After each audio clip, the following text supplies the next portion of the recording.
I'm standing outside my childhood home with a duffel bag slung over my shoulder, watching my own mother lock the door behind me. 3 years later, they found the ring in the garbage disposal. I never thought I'd be telling this story, but here goes. My name is Matthew. I'm 26 now, and 3 years ago, my life was turned upside down by a false accusation from my older sister Sarah, 29. I grew up in a small town in Ohio with my parents, Mike, 55, and Karen, 53, and Sarah. We lived in a modest 2-story house my parents bought right after they got married. It wasn't fancy, but it was home. My dad worked as a high school math teacher. My mom was a nurse at the local hospital. They weren't rich, but they made sure we had everything we needed. Sarah and I were close growing up. We'd spend hours in the backyard, climbing the old oak tree, making up games. She was always the leader, setting the rules, creating the adventures. I was happy to follow. But as we got older, things changed. Sarah was the golden child, straight-A student, captain of the debate team, always excelling. I was more laid back. Did okay in school, but never had her drive. By the time she left for college on a full scholarship, we'd drifted apart. I stayed local, went to community college, worked part-time at the grocery store. I was still figuring out what I wanted. Sarah moved to the city after graduation, landed a job at a big marketing firm. She'd come home for holidays with stories about her glamorous life, her great job. I couldn't help feeling small next to her. Still, I thought we were okay. Not as close as before, but family. Then, 3 years ago, everything shattered. Sarah and her fiancé Chris, 31, got engaged. They'd been together 2 years. Everyone was thrilled. Chris was a lawyer from a wealthy family. My parents adored him. He proposed with a stunning diamond ring that had been in his family for generations. Sarah couldn't stop showing it off. The engagement party was huge. My parents invited what felt like the whole town. Sarah and Chris brought their fancy city friends. I stuck with my old high school buddies, felt more comfortable with them. A month later, all hell broke loose. It was a Tuesday. I had the day off. I was in my room playing video games, enjoying the quiet. Sarah was home for a week, planning the wedding with Mom. I heard her come back from shopping with Mom, laughing, chatting. Didn't think much of it. Went back to my game. An hour later, Sarah screamed. I ran downstairs. She accused me of stealing her engagement ring. Said she took it off while doing dishes, left it on the counter. Came back, it was gone. I was stunned. Denied it immediately. But Sarah wouldn't listen.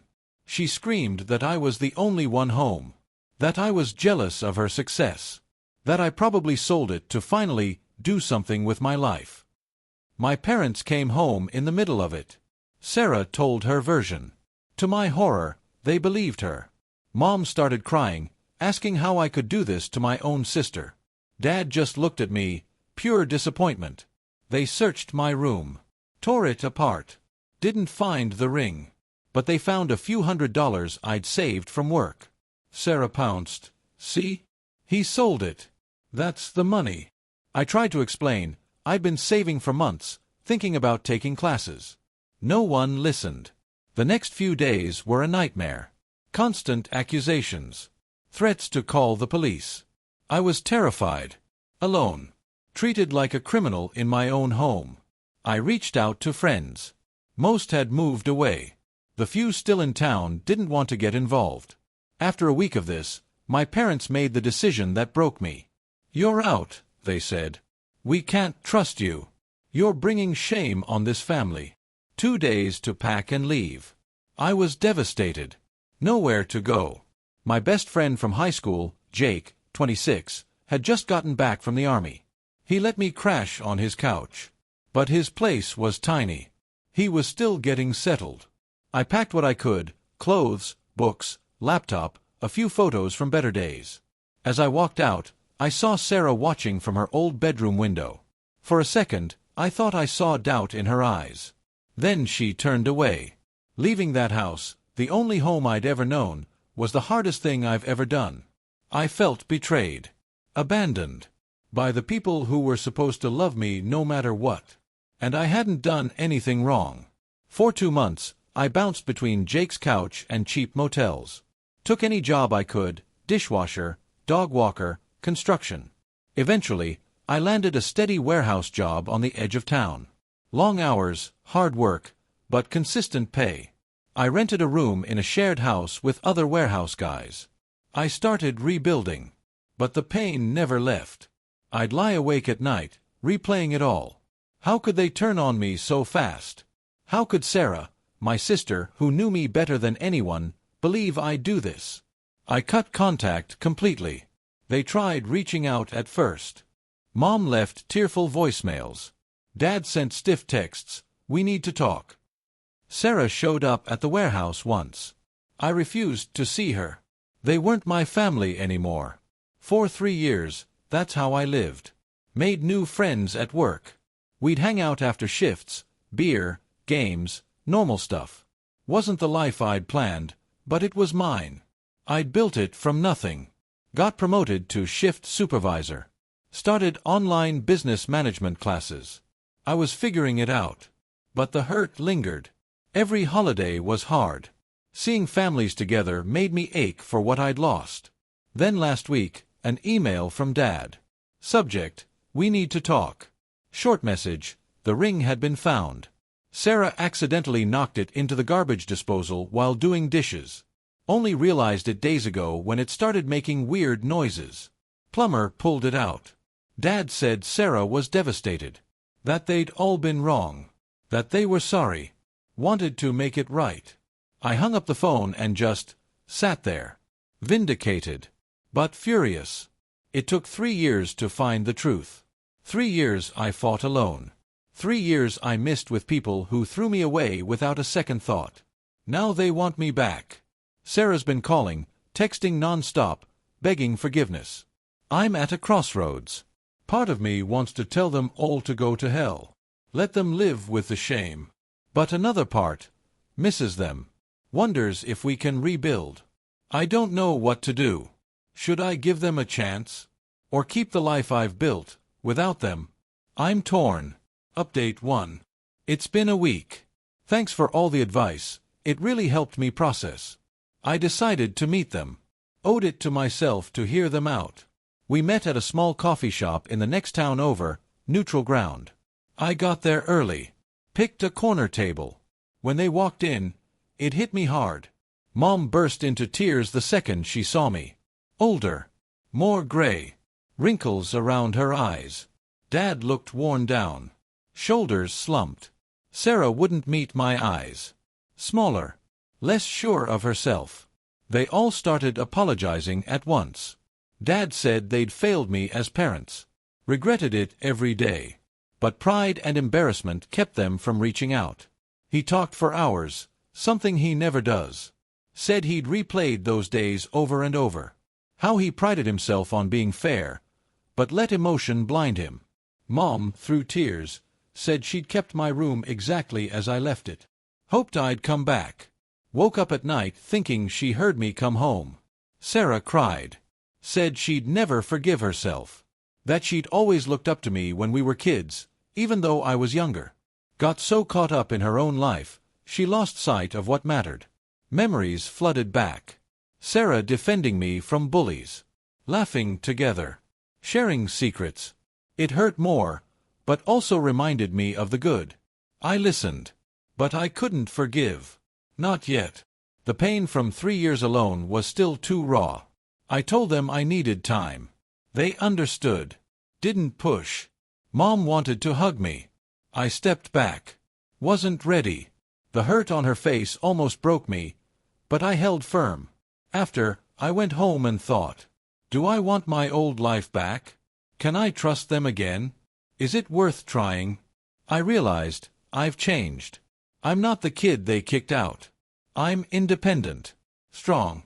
I built this life from scratch. I'm proud of it. Giving that up to go back feels wrong. But seeing them stirred something. I still love them. Miss them. Can I have a relationship on my terms? After days of thinking, I called my parents. Told them I appreciate the apology. But I'm not ready to reconcile fully. Need time. Space. Set boundaries. Minimal contact. Not moving back.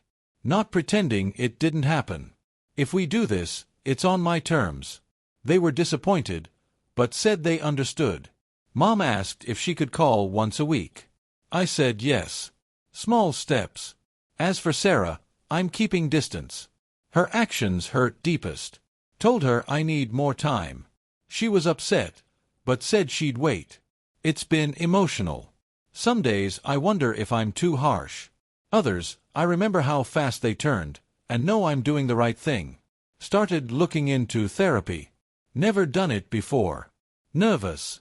But I think it'll help. For now, work, school, focus. Big project coming up. Saving for my own apartment. No roommates. Thanks for the support. I'll update if anything changes. Almost a month later. Sticking to boundaries. A few calls. Texts. Awkward, but not as painful as expected. Mom calls weekly. Started stiff. Long silences. Now easier. We talk weather, her job, my classes. Not much. But a start. Dad sends short emails. Last week, article about a new business in town. Reminded me of when he'd clipped newspaper stories for me as a kid. Sarah struggles with the distance. Sends long, emotional texts. I reply, need more time. It's hard, but I'm holding firm. Big news. Started therapy. Counselor specializes in family trauma. Hard to open up, but helping. We're unpacking anger, trust, boundaries. Last session, realized the ring wasn't just the accusation. Years of feeling less than next to Sarah. Family dynamics were broken long before. Healing means facing that too. Unexpected bonus. Closer to friends. Especially Jake. He offered to come to future family meetings for backup. Family isn't just blood. It's who shows up when it's hard. Works good. We're unpacking anger, trust, boundaries. Last session, realized the ring wasn't just the accusation. Years of feeling less than next to Sarah. Family dynamics were broken long before. Healing means facing that too. Unexpected bonus. Closer to friends. Especially Jake. He offered to come to future family meetings for backup. Family isn't just blood. It's who shows up when it's hard. Works good. Got a small promotion. Inventory management. More responsibility. Better pay. Staying in my shared house for now. It's mine. Symbol of what I built. Parents offered to help me move. I said no. Doing this myself. Thinking about night classes at the state school an hour away. Business program. Big step. But ready. Some days I grieve the old closeness. Others, I remember the betrayal, and know I can't rush. Therapist says mixed feelings are normal. Be patient. Don't forgive before I'm ready. Working on holiday strategies. They make me anxious. Focus. Healing. Building a life I'm proud of, with or without them. Not easy. But I'm hopeful. Thanks for the support. Means more than you know. Update 3. 6 months since the original post. Final update. Biggest news. I'm moving. New job. New city. Logistics company. Management role. Better pay. Benefits. 401k. Talked it over with my therapist. How it affects healing. Family. We agreed. Good for me. Chance to stand fully on my own. Define myself outside the drama. Told my parents last week. Shocked. Disappointed. But understanding. Mom cried. Said she hoped we'd have more time. Dad was quiet. Hurt. Worried I'd be alone. I said I'd be fine. Sarah took it hardest. Showed up at my apartment unannounced. Begged me not to go. Said she felt like she was losing me again. Tough talk. But I stood my ground. This is for me. Our relationship isn't strong enough for her to sway me. We've had a few family dinners. Awkward. Tense. But we're learning to be around each other. Trust is still fragile. I question motives sometimes. Wonder if it's real, or just guilt. Therapist helps me process. Forgiveness isn't forgetting. It's letting go of anger, for my peace. I'm trying. Not for them. For me. As I pack, I reflect. 3 years ago, I thought my life was over. Lost everything. Everyone. No. I'm stronger. Wiser. Know my worth. I don't know what the future holds with my family. We'll stay in touch. Weekly calls. Holiday visits. It's a start. Maybe with time and distance, we build something new. For now, future-focused. New job. New city. New chapter. I've proven I can handle anything. Surround myself with people who believe in me, blood or not. Thanks for following my story. Your support carried me through. I'll be okay.